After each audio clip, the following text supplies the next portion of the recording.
Ravana Chadi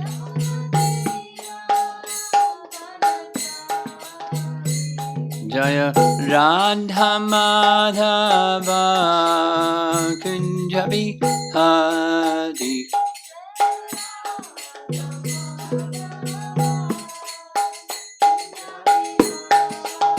Jaya Radha Madhava Kunjabi Hari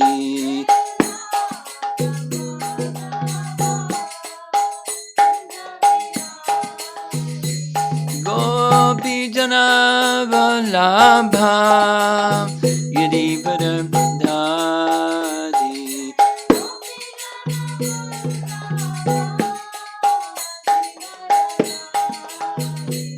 Gopi Jana Vallabha Girivara Dhari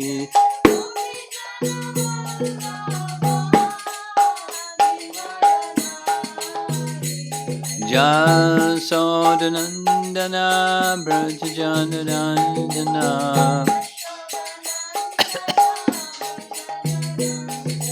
Jasodanandana Brajajanandana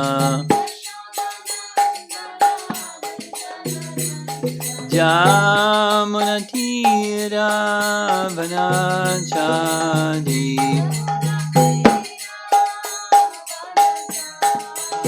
Jamunatira Vanachadi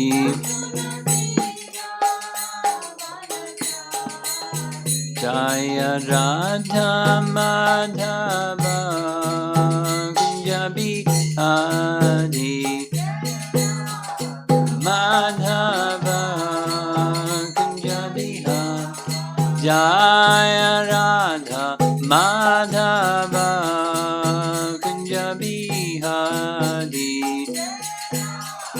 Madhava Kunjabi Hari Jayom Vishnupad Paramahamsa Parivajagacharya Astatarasata Sisi Maharaj Divine Grace Sri Bhakti Vedanta Swami Shri Prabhupada Ki Ananta Koti Vaishnavarinda Ki Srimad Bhagavatam Ki Gaur Premanandi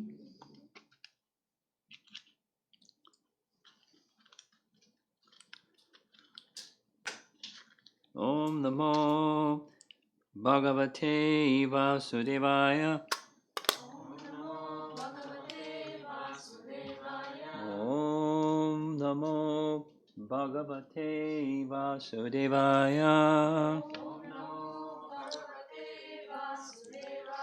Om Namo Bhagavate Vasudevaya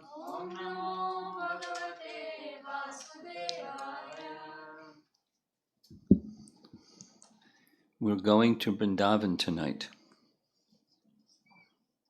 through sound. And the place is the place where the Aghasura demon came to challenge Krishna.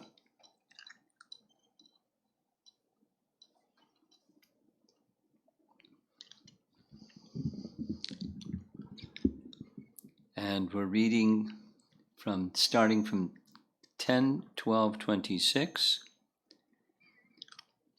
There's not lots of commentary, but continuing something that we discussed yesterday. Jiva Goswami was describing the position of Lord Ramachandra and then in turn explaining the position of Krishna, where Krishna, with the wives in Dwaraka, Krishna was acting as if he was an ordinary householder, although obviously he wasn't, because he had 16,108 forms of Krishna, so he's not ordinary. But he was conducting his activities with the queens as if he was ordinary. And the reference went to Lord Ramachandra when Ramachandra was acting in his relationship with Sita as if ordinary. That is, although he's omniscient, he was behaving as if he wasn't. And the behavior was he was going with Lakshmana, going mad in search for Sita after Sita was kidnapped. And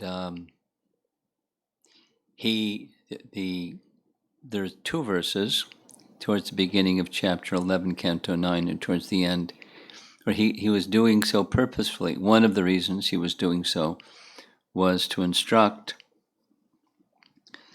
his devotees, or to instruct people in general, that when one becomes too much attached to male-female association, then one has problems.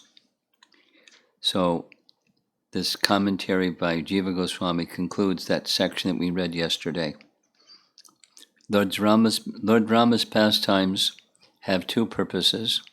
One purpose is two purposes.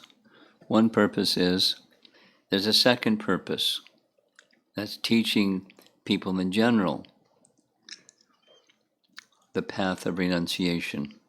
So it's one of the opulences of the Supreme Personality of Godhead is renunciation. And when one doesn't have that detachment or renunciation, it can be very problematic.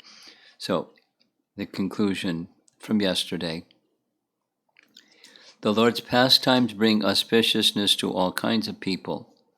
What seems on the surface to be material, such as material lust, is in truth spiritual love for his devotee. Thus, there is no defect in the Lord's actions. Because this is coming up because Krishna seems to get bewildered, which is interesting because he's omniscient. One would think if you're omniscient, you wouldn't get bewildered. But in Krishna's case, because of his Yogamaya potency, or Lila Shakti, that both terms are used, he seems to get bewildered. So let's hear. Text 26. So the cowherd boys and the calves have gone marching into the mouth of Agasura. In the meantime, that's Tavat. In the meantime, while Krishna was considering how to stop them, all the cowherd boys entered the mouth of the demon. The demon, however, did not swallow them, for he was thinking of his own relatives who had been killed by Krishna and was just waiting for Krishna to enter his mouth. Now his relatives, we've been discussing this, but Agasura had a brother and a sister, and they were also asuras. Putana and Bakasura. They had already been killed by Krishna, and he knew it, so he wanted to get Krishna, to take revenge. Vishwanath Chakravarti Thakur writes, just as Krishna decided to stop them, the boys entered the serpent's mouth.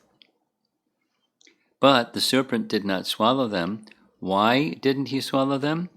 Remembering the death of his brother and sister, Hata Svaka Atasmara Neha, he was waiting for Krishna. Now here comes an answer to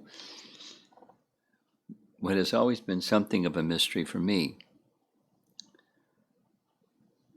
Let's go back and say there's part of the truth about Krishna is he has unlimited potencies because he's Bhagavan. The nature of Bhagavan he has potencies without limit.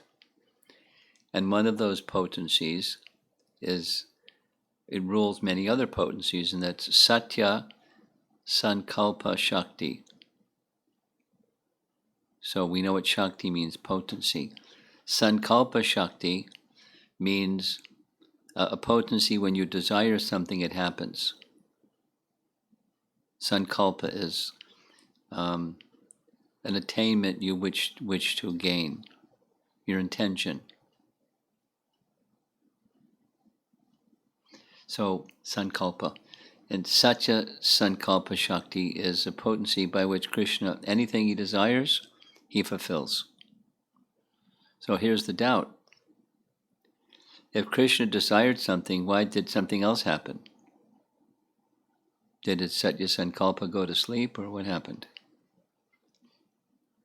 So, to think that, this is Vishwanath Chakravarti's explanation, to think that although Krishna wanted to stop the boys from entering, he could not do it.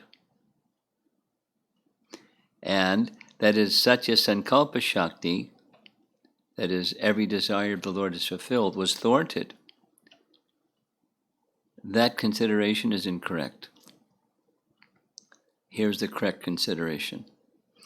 The devotees, that's the cowherd boys, had a desire. If we go into the serpent's mouth, will he swallow us? If he swallows us, our friend Krishna will kill him, as he did Baka. So of these two desires, the desire of the devotee prevailed, as it was explained previously, by the principle that the Lord is controlled by his devotee.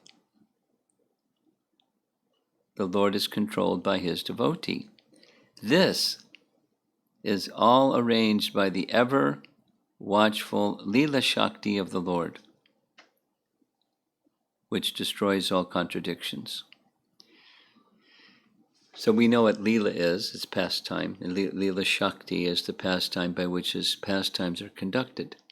So Leela Shakti, the potency of the Lord, wanted that the desire of the cowherd boys would be fulfilled, because Leela Shakti knows that Krishna likes to fulfill the desire of his devotees.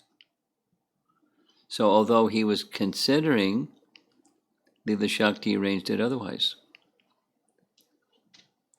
Jiva Goswami writes, just as he decided to stop them, the boys, along with their calves, entered the snake's mouth. This incident, like Krishna's external pastimes of killing demons, takes place because his dear devotees were absorbed in prema rasa. This is the real conclusion, as with previous incidents. Otherwise, this could not happen, since Krishna's every wish is fulfilled, Satya Sankalpa, and he is the very form of all knowledge. The calves entered because the boys followed after them, clapping their hands and making them run, since otherwise they would have fled away in fear. The boys with the calves went into the stomach of Agha, though they did not at all want to enter, since it was frightfully dark and full of fire. Though they were unlimited in number, how many cowherd boys were there? We heard this earlier. Asankyataha. Sankhya, you know the meaning? Sankhya? Count. And asankyataha, too many to count. So that's how many cowherd boys. Too many. Unlimited. But by the influence of Leela Shakti, they could all fit inside. Agha did not prevent them from leaving by closing his mouth and swallowing. Girna. And then Sanatan Goswami writes, just as he decided to stop them, the boys, along with the calves, entered the snake's mouth. This incident, like Krishna's external pastimes of killing demons, takes place because his dear devotees were absorbed in prema rasa. This is the real conclusion, as with previous incidents. It's the same message. Otherwise, how could this happen? Since Krishna's every wish is fulfilled, Satya Sankalpa, and he is the very form of knowledge. Paragraph. One should not say that his external actions, which are for the benefit of the world, can be understood, and the internal actions, of he who is deeper than 1,000,000 oceans cannot be understood, for he has nothing to hide from his dear devotees.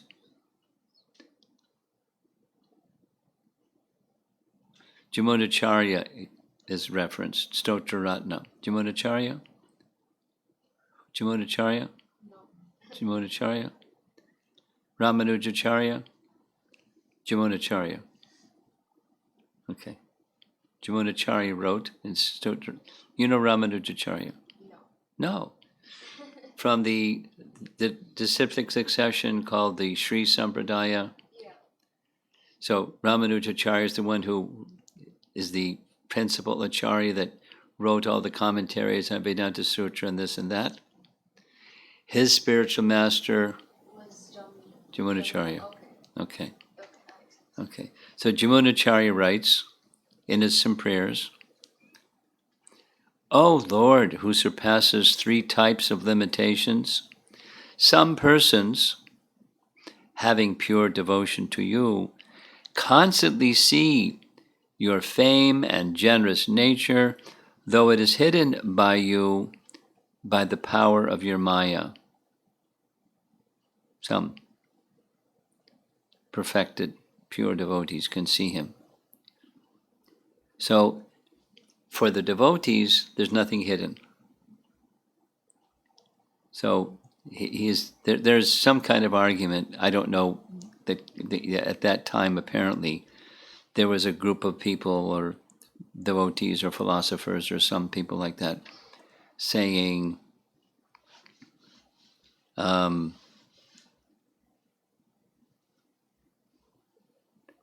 to some extent we can understand as external, but we can't understand as internal. And he's saying that's not so. If Krishna's thoughts were beyond comprehension, Sukadev would not be able to describe his thinking in verse 25. Now we're at verse 26. So let's go back to verse 25 and see what he's talking about. Verse 25, Shukadeva is understanding the mind of Krishna. So Sukadeva is narrating. The personality of Godhead, Sri Krishna, who is situated to the Supersoul, Antaryami, in the core of everyone's heart, heard the boys talking among themselves about the artificial python. Unknown to them, it was actually a Gasura, a demon who had appeared as a python. Krishna, knowing this, wanted to forbid his associates to enter the demon's mouth. So how did Sukadeva Goswami know Krishna's thoughts if you can't know Krishna's thoughts?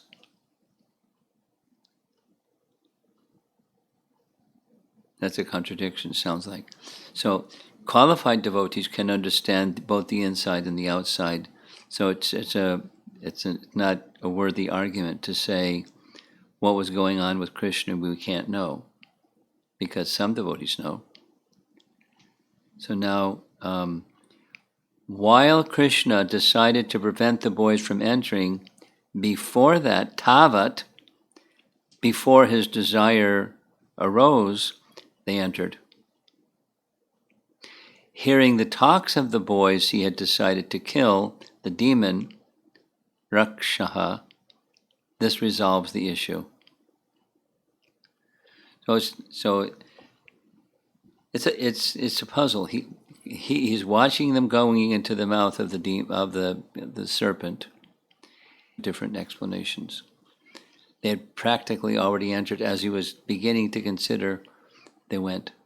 Anyway, the demon did not close his mouth and swallow the boys. He was waiting for Krishna. Text 27. Krishna saw that all the cowherd boys who did not know anyone but him as their Lord had now gone out of his hand and were helpless, having entered like straws into the fire of the abdomen of Aghasura, who was death personified. It was intolerable for Krishna to be separated from his friends and the cowherd boys. Therefore, as if seeing that this had been arranged by his internal potency, Krishna was momentarily struck with wonder and unsure what to do. Fantastic, huh? Vismitaha is the Sanskrit word. Vismitaha means you get bewildered. And Dishta Kritena means things arranged by his own internal potency. So there's a nice teaching about primary rasas and secondary rasas. Do you know that teaching from Nectar Devotion? 5 primary rasas. You know what they are? We did this last time I was here. Remember? You're asking me? Yeah, I'm asking by. So spiritual affection, like a mother just not ask for Let's start at the bottom. Neutrality. neutrality. Then service. Service, like a friend. Friendship. Friendship, and then Parental. parental. And then the gopis. Oh yeah, goodness. Conjugal love. Conjugal. Neutrality. Neutrality. Service. Service. Friendship. Parental. and Conjugal. Okay. Then that's the 5. Then there's 7 secondary. Yeah, we won't have to name them. But one of them is astonishment. So Krishna he was experiencing, by Leela Shakti, he was experiencing a secondary rasa. The nature of secondary rasas is 2 main things. They seem to eclipse the primary rasa. They become really prominent, and that's like prominent is the secondary rasa. But meanwhile, the primary rasa is being nourished, while the secondary rasa is being prominent. So his affection for the cowherd boys was being nourished by the secondary rasa. And then it subsided. It's because the secondary rasas they're not steady. That's Sthayi Bhavas, the steady ones, Sthayi. But they rise and they fall and they nourish the primary. And then they mix around and make nice taste. So Krishna was having that momentary struck with wonder. And when you're struck with wonder, you're not really sure what to do. So that was, although he's omniscient, he was. So Vishwanath Chakravarti Thakur writes, seeing the boys escape from his hands like jewels and fall into the fire of the snake's stomach like blades of grass, moved with compassion, Krishna was astonished at the actions of his Leela Shakti, Dishta Kritena, or of time, Dishta, in having them enter the serpent's mouth. What was the cause of his astonishment? Krishna began to consider. It is not possible for these cowherd boys to have prarabdha karma. Prarabdha karma means karma that's happening right now. Something's falling on your head, or the fan works. that's the good karma one, or bad karma. So that whatever's happening right now, that's prarabdha karma. So it's not possible for these cowherd boys to have prarabdha karma. And besides, the super soul, that's his expansion, does not give them the tendency for karma, because super soul is my expansion. Then karma does not do anything unfavorable to me or to them. Therefore, the Leela Shakti has made this seemingly unfavorable arrangement with the desire to put me, full of prema, into the compassionate mood, karuna rasa, on seeing this unfortunate situation, how astonishing is her control over me, who am the form of all rasas, the king of all Leela Purushottama, right? Though the sorrow due to separation from his friends remained, with the rise of astonishment, vismaya bhava, it reduced a little. It rose and then it subsided. This is the meaning. Jiva Goswami writes, Krishna, who is the giver of fearlessness to the universe, saw that the boys, solely depending on him, had gone far away from his hands, which give fearlessness. They were now suffering, since by dying they would be separated from him, and were now like grass in the fire of the digestion of Aga, who was death personified. Krishna became astonished by the results given through prarabdha karma, although there wasn't any. But actually this event occurred according to the mood of the Lord, who is filled with pleasure by performing human-like pastimes. Dishta means his appointed Dishta Shakti, which covers his pastimes, as Leela Shakti, when the Lord comes as avatar.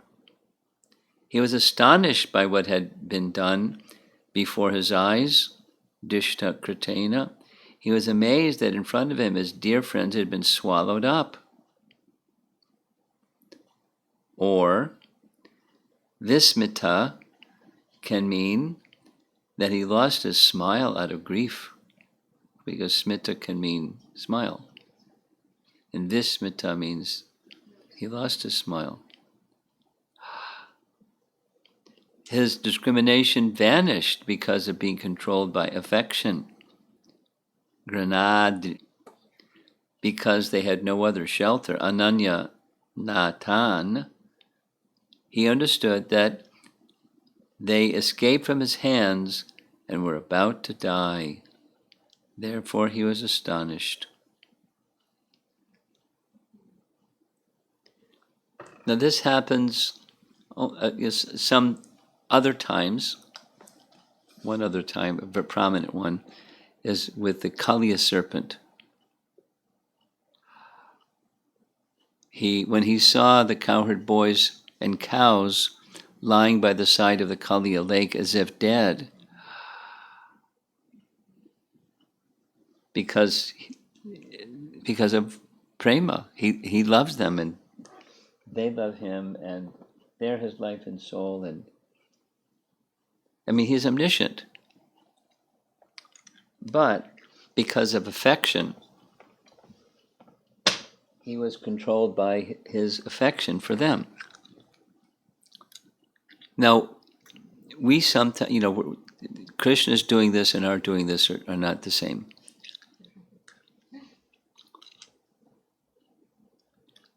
It's not the material kind of attachment.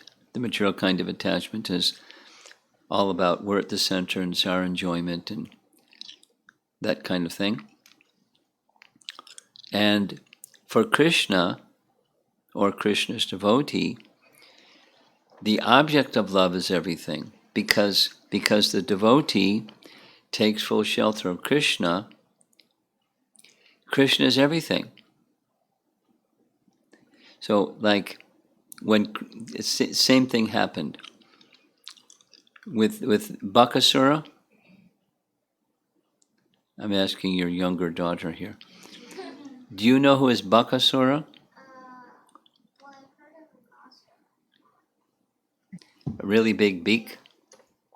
He actually, when they came to him, they thought maybe he was a mountain. And then they got closer. It's not a mountain. It's some kind of an animal.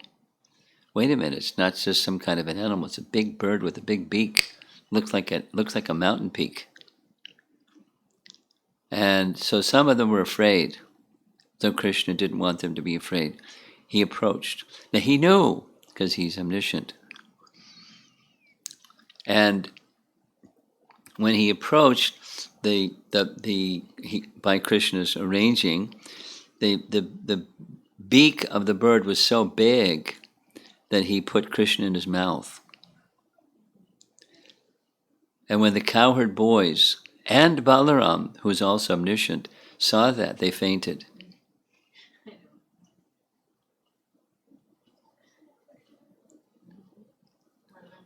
Now, why did they faint? They fainted because, and why did Balaram become bewildered? Because his affection for Krishna is so strong. He's omniscient. He's all-powerful. He knows Krishna is all-powerful. No problem. But he fainted.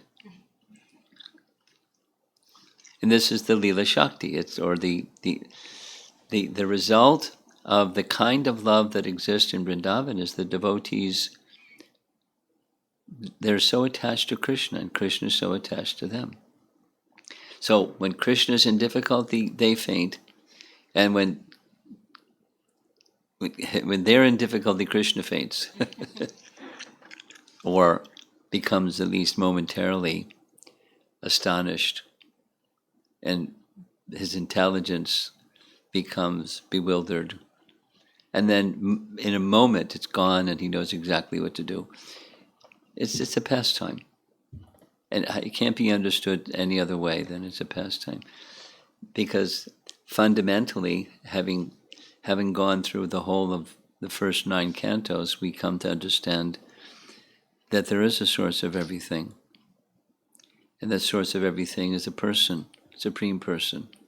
And everything rests upon that Supreme Person. In the morning, we're going through this really complicated, arduous section where the details and details and details of resting upon Krishna, that's the basis of everything, is his form, his qualities, his pastimes, his name, and it's resting on a person. Everything is resting on the Supreme Person. And so, those who do not know the Supreme Person, what are they left with? They're left with illusion. And behind illusion is the Supreme Person. But they don't know that because all they know is illusion, because they don't know the Supreme Person. And those that become situated in knowledge of the Supreme Person, then they give themselves to him. This is a Bhagavad Gita verse. Have you learned any Bhagavad Gita verses? Do you know this one? Aham sarvasya prabhavo. You know that one? Okay. Aham sarvasya prabhavo matak sarvam pravartate iti matva bhajante mam bodha bhava samanvita. Let's do it again.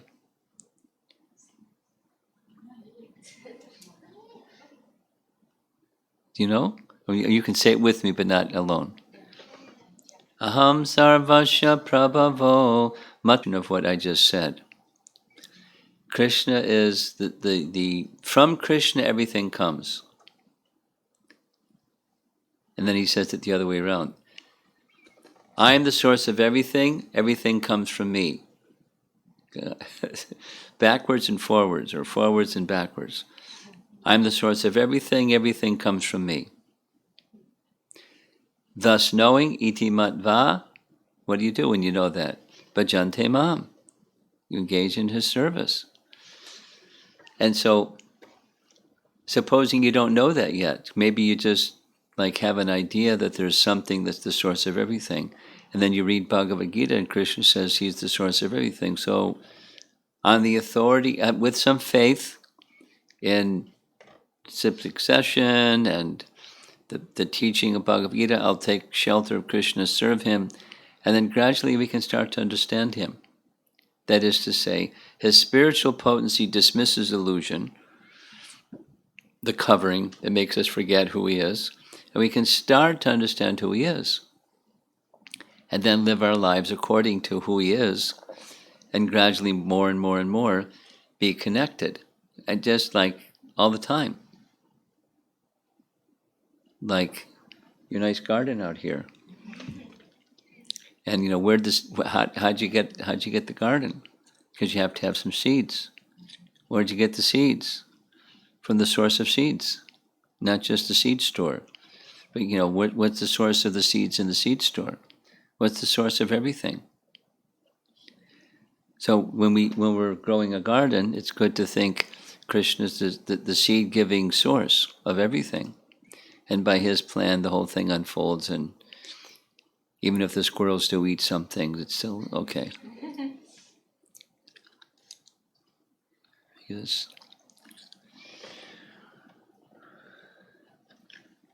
He is the basis and source of everything. And he's a supreme person. And as a supreme person, let's say it negatively. Is there anything that Krishna cannot do? So then we can say it positively. Krishna can do anything, including getting bewildered. He who's the source of everything can get bewildered. No, he can't get bewildered. Yes, he can get bewildered. And then get unbewildered. Because it's just the action of his potencies for his pleasure. That's because that's everything. And so now he's interacting with his devotees. And what's the purpose? There's one purpose. We read it this morning. It's their pleasure. He is bliss or ananda. And wherever he goes, it's ananda. And he's contacting and exchanging with his devotees, and they're experiencing ananda, even if it looks otherwise. Oh no, entering into the mouth of a big serpent.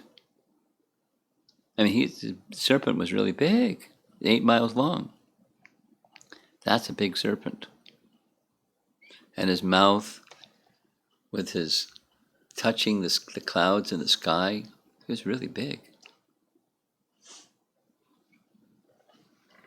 Big enough to swallow an uncountable number of cowherd boys. Asankyataha. So but it's not just a fiction story. It's not a fairy tale or mythology. It's the personality of Godhead exchanging loving activities with his devotees, and then part of the plan. We'll go back. Part of the plan here was to liberate Aghasura. Like even before Aghasura showed up, there was a plan Krishna had to liberate him. And one of the reasons Krishna had planned to liberate him was he was the brother of Putana. And Putana got liberated, not just liberation, not just merging kind of liberation, but she got a place in the spiritual world with Mother Jasoda. You know that? When Putana, you know who Putana was? Yeah. So when Putana was killed, what happened to her soul afterwards? It got liberated. But what kind? She became an assistant of Mother Jasoda in Krishna Loka. Wow.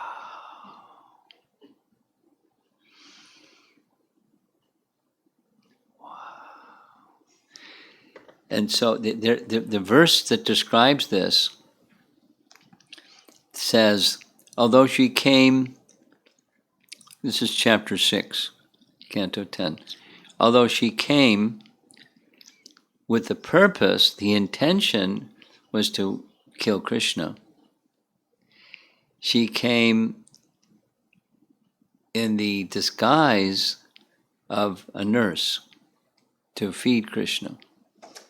And she actually felt some affinity for the beauty of Krishna when she saw him, because he's all beautiful. Although she was a demon and she wanted to kill him, there was these two things: some service and some appreciation. And so he liberated her by giving her a service, a position suitable for one who is a nurse. He overlooked the bad stuff and he looked at the good stuff and accepted that little service. And so it's said, if you're going to give a position to Mother Jasoda's assistant in Krishna Loka to Putana, how are you going to reciprocate with these devotees in Vrindavan that they're everything? Their life, their words, their wealth, their intelligence, their everything. It's exclusively dedicated to you, their families, their this and that. They don't know anything but you. How are you going to reciprocate? Because you've already given yourself to them. So what's left?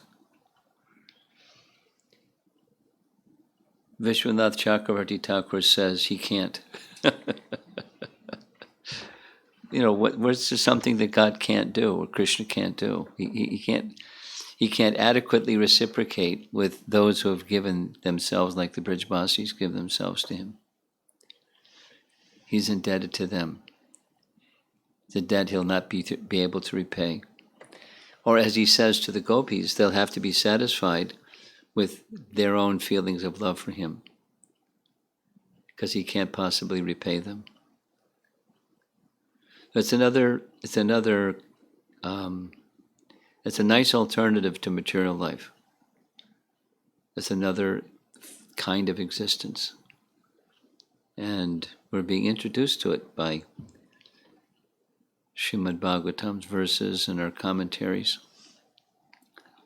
So let's see if there's some discussion.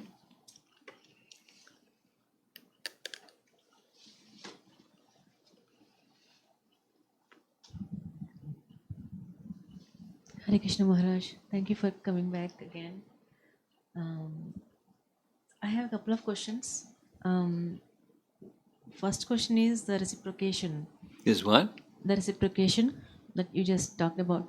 I think the Nitya Siddhas got the reciprocation as the gopis and gopas in Vrindavan, right? They already got the reciprocation by being gopis and gopas. Yeah. So again, more reciprocation from there. It's just his love is. I think you've understood. But yet, nonetheless, it's the nature of love that one likes to reciprocate. And what to speak of when one gives everything, one wants to reciprocate. It's not like there's any end to it from the giving side or the reciprocation side. It's unending. It goes on and on. Yeah. Like the flow of a river. Mm-hmm. So my next question will be the love that Krishna just felt, like astonishment and surprise. Is it the same as when Gajendra Moksha, during the Gajendra Moksha pastime, when Krishna starts running without even shoes and Garuda is following him? He could have just come with Garuda, but Garuda was following Krishna because he just wanted to give moksha to Gajendra. Is it the same as this? Like, Different. It's similar, but it's not the same. just reminded me of that pastime. Well, it's love for his devotee. That's the similar, but he wasn't astonished. Mm-hmm.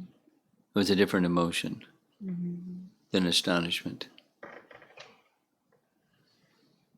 The third one is a little very subtle for me.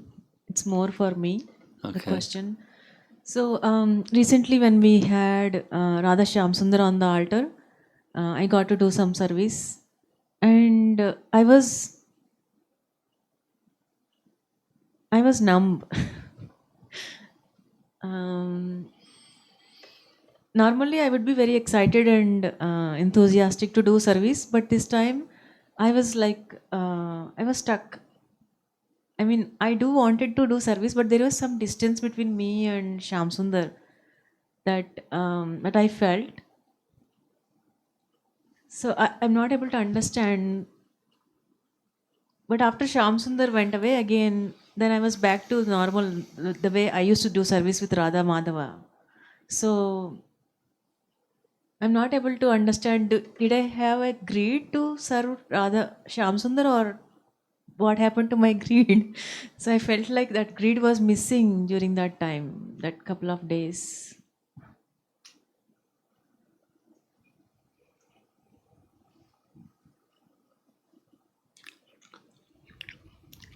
It could be a lot of different things.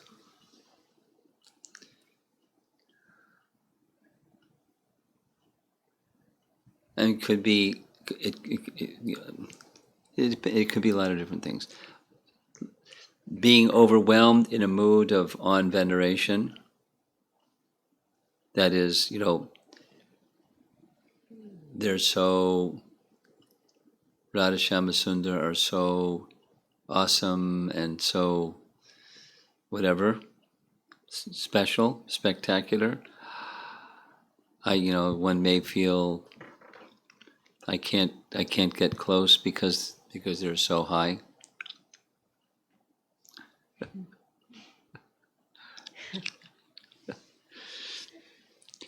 But I don't know what you have to answer that yourself. What was the mood and that or the mood that brought about the block of spontaneous eagerness for service. Not aversion, not atheism or something. So it's some spiritual emotion of some kind. In the same relation, I had another question. So I was the youngest of all the second initiated devotees.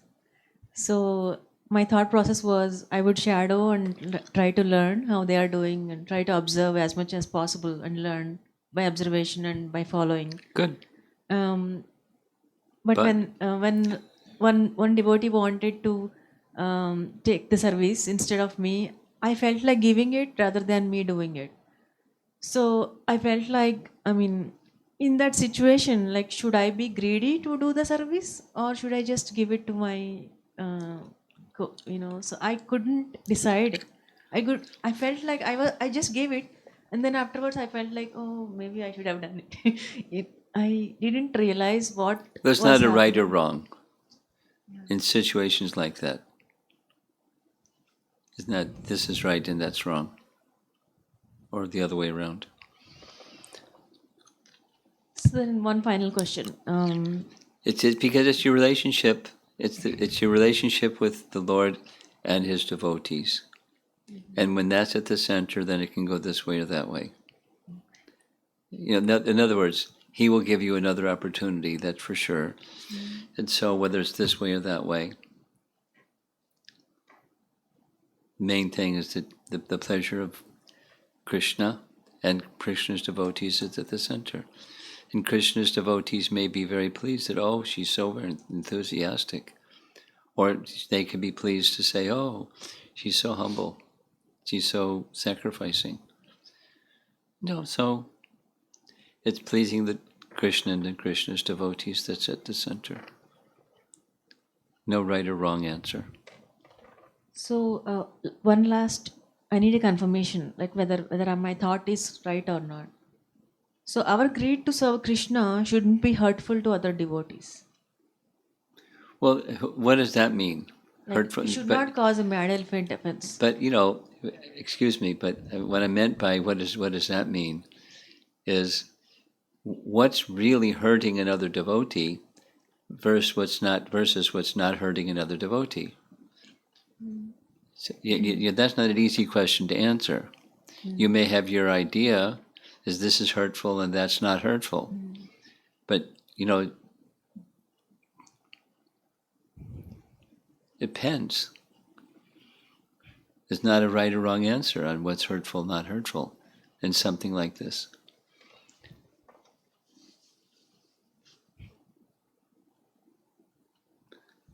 Your daughter wants to share something. So I remember, I remember last time when you were explaining like the 5 rasas, you were saying that there were like 7 secondary rasas, right? Yeah. And I know you said you wouldn't say them, but is it alright if you told me what those 7 rasas were? You want to know the names? Yeah. Or like what they are and like their names. I think we're going to have to ask Shatarupa to look it up.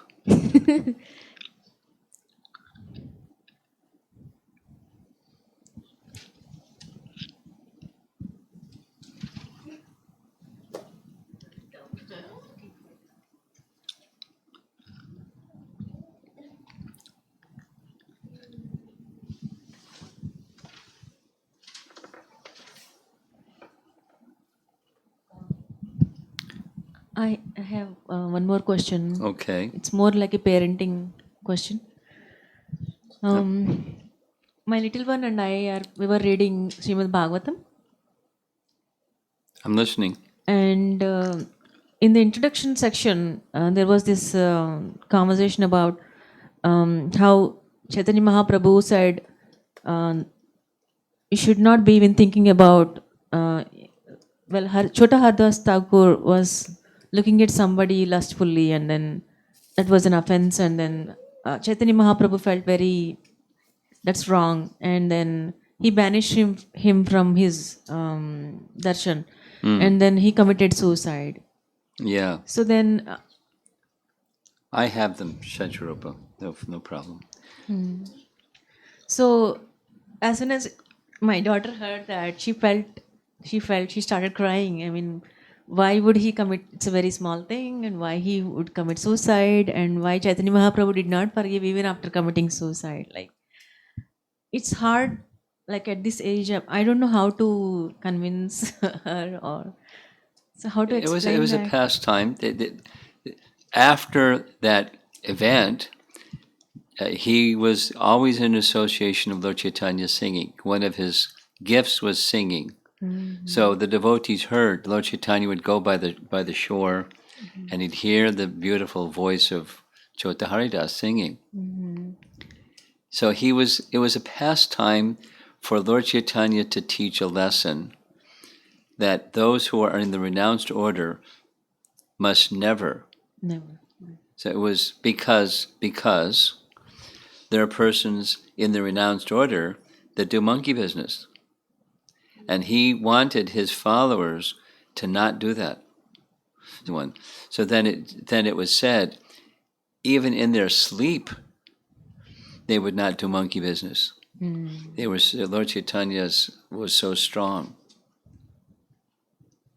So that was the purpose, like chasten his sincere followers. But it was a loving reciprocation. There was a continued association. He didn't become a ghost. He became, associated with serving Krishna, Lord Chaitanya, in a different way. So here's the 7 secondary rasas. You ready? Yeah. Well, one of them you already know. Astonishment. Amazement. They're translated in different ways, but this is one translation. Amazement or astonishment.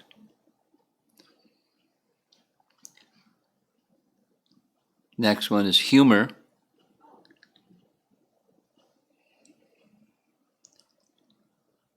Next one is chivalry.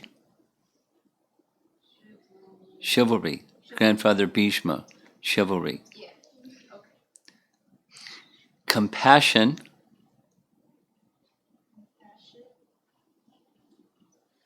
So Krishna was having these two, both astonishment and compassion. Fury, that's like intense anger. Fear and dread. That's the 7.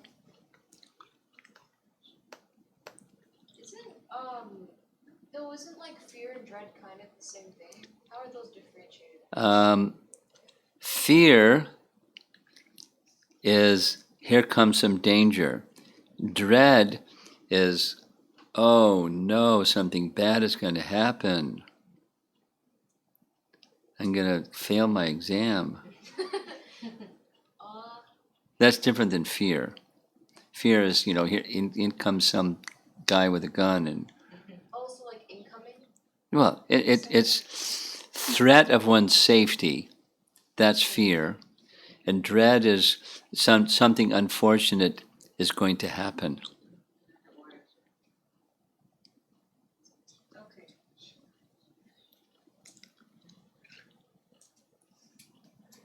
I mean, they're Sanskrit terms, and I'll see if I can get them for you.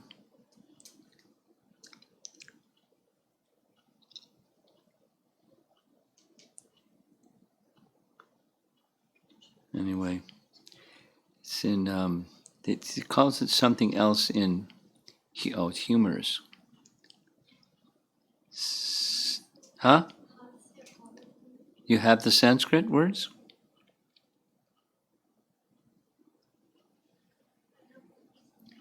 Can you speak louder? Do you have the Sanskrit? Okay, so read the some of them and I'll look for the other ones.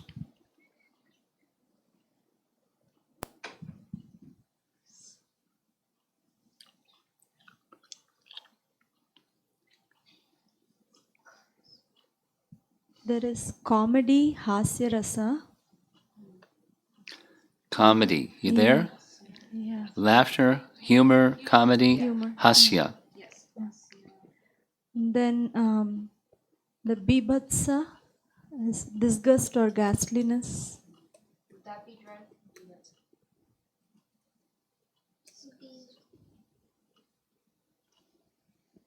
Keep going. Yes.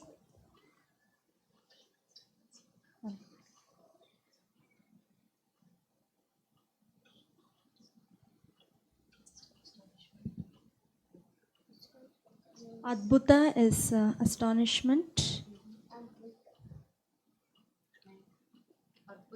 Adbhuta.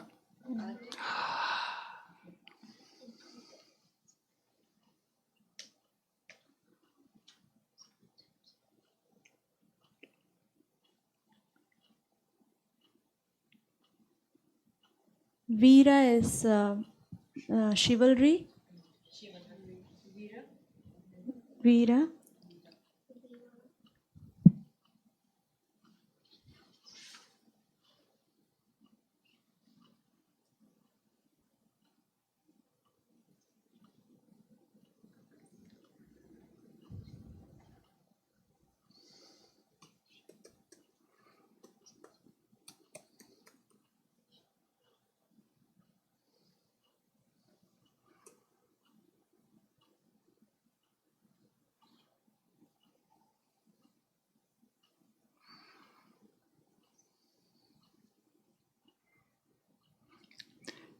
Karuna is another.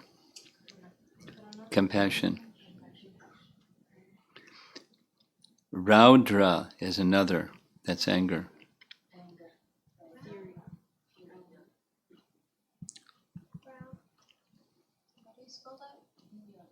Here we are. Here I have Rupa Goswami's writing with the Sanskrit words. Hasya is humor.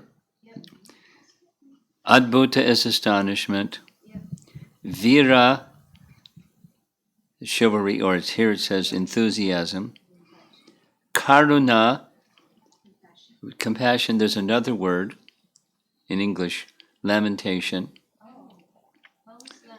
Like in Ramayana, when the sorrow is another.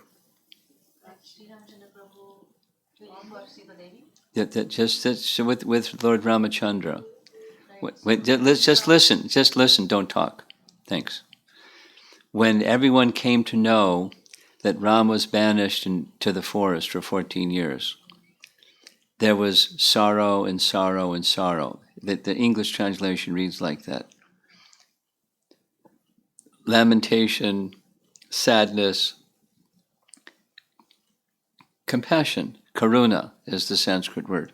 It's a secondary rasa. Raudra is anger. Bhayanaka, or bhaya, fear. And bibhatsa is disgust. Of course, it's probably written some other different way over there. Bibhatsa. Okay? That's the 7. So now you had something else. Yes, Maharaj.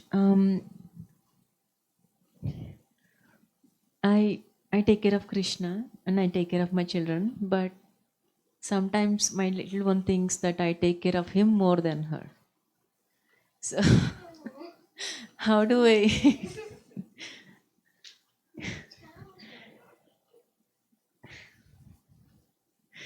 I'm So- listening. So I don't know how to convince her that I love her more because I'm not there to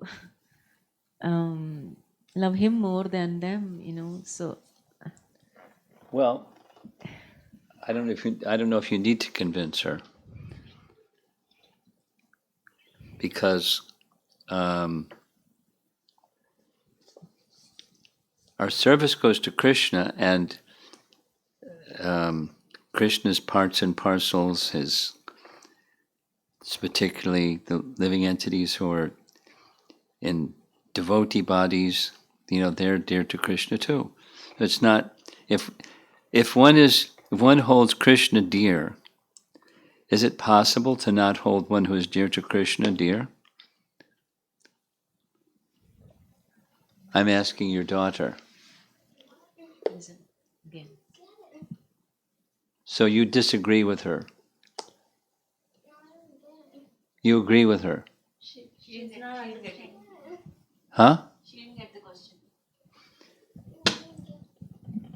Does your mother favor Krishna more than you?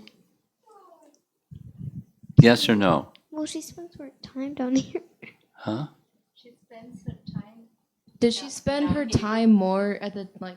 Do you feel like she spends more time with Krishna, like caring for him more than you?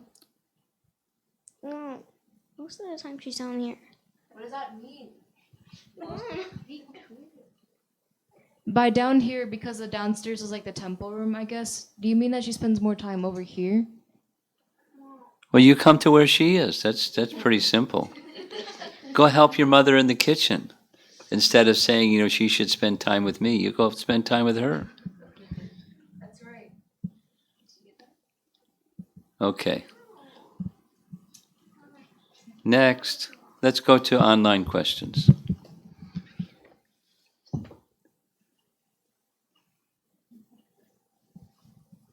So this question is from Preeti Vilasini Mataji. Is there any special reason why Aghasura got Sarupya liberation? Was it Vaikuntha liberation? He got Sayuja. Then this is Visalaksha Prabhu's question. The Gopas and the Gopis are pure devotees of Lord Sri Krishna, but I am in the practice of sadhana bhakti. Still, can one experience the reciprocation of Lord Krishna in the conditioned life also? Sure.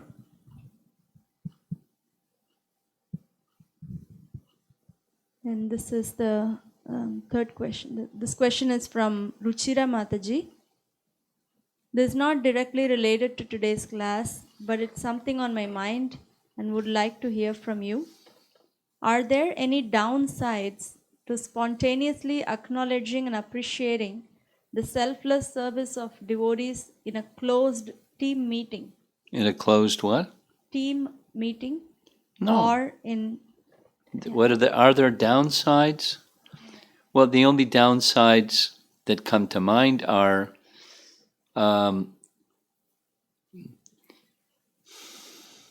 sometimes, if it's purifying to one's own heart to do such things. At the same time, sometimes I've seen devotees do such things when they're fishing for some appreciation for themselves. Oh, you're so humble. Oh, you're so this and so that. So, if there's going to be a downside, it's because of our own impurities of heart. But otherwise, it's how Vaishnavas deal with one another. They interact in such a way that they're acknowledging privately, publicly, and within their hearts, the nice service of others. That's good. It's wholesome. And is there a downside to something that's wholesome? Just the only thing I can think of is what I just said. That's it?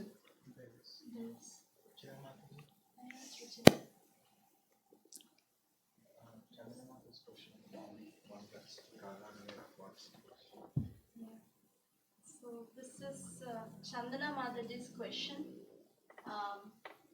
At which stage of the 9 stages of bhakti does one come to Raga Nuga Bhakti?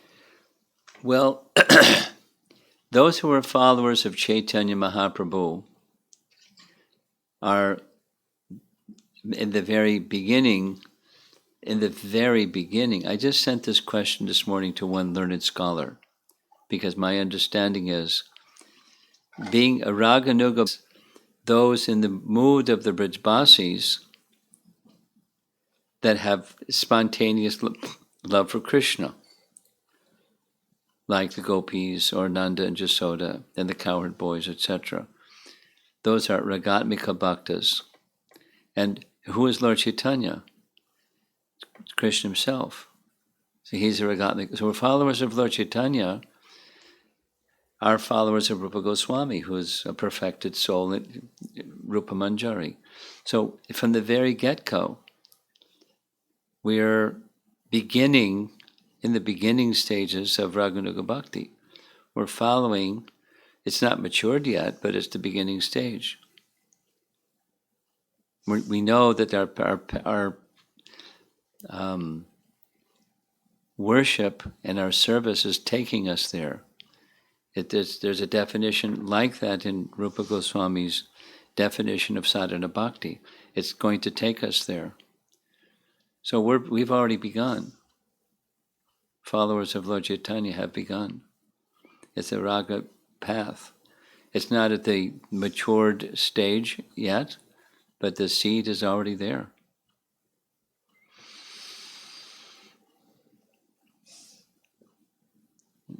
You ran out of batteries, right? Okay, we're done. Srila Prabhupada ki jai.